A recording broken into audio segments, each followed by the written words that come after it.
Hello mga dong mga day, for today's video kay magluto mi og kangkong. Una na kong gibuhat kay gi-separate usa nako ang stem ug ang dahon. Sa stem ang mga humok ra day akong gikuha. After nako og separate, ako na siyang gihugasan ug akong gihiwa pero wala na nako gipakita. By the way mga dong mga day, kaning kangkong napalitar day ni namo sa Carbon Market. Worth 50 pesos ang bugkos unya daghan na kaayo. Samantalang kung diri mo palit sa market duol sa amua, mahal na siya kaayo. Kay kaning ilang mga baligya, ngadto ra pud nila giangkat sa Carbon Market.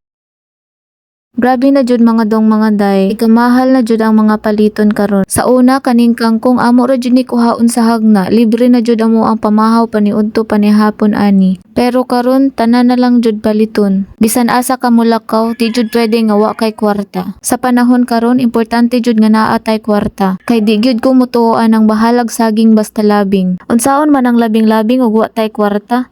May pagway ka labing-labing. Bitaw sa tinuoray lang mga dong mga day, lisod jud kaayong mawalay kwarta. Kay ako sa una, grabing kalisod jud akong na-experience. Kung kahibaw lang jud mo, makaingon jud mo, luoya ba dayaning bataa? Bitaw bisag unsa kalisod akong na-experience sa una, nagpasalamat jud ko ni Lord kay iya jud kong gitabangan. Nangita jud siya og way nga dili ko ma-stuck ato nga sitwasyon. Makahilak man sad ta oy. Kataas ba sa akong mga yangongo, nagluto ra man ako og kangkong. Mara to, thank you for watching. Bye. Mwah.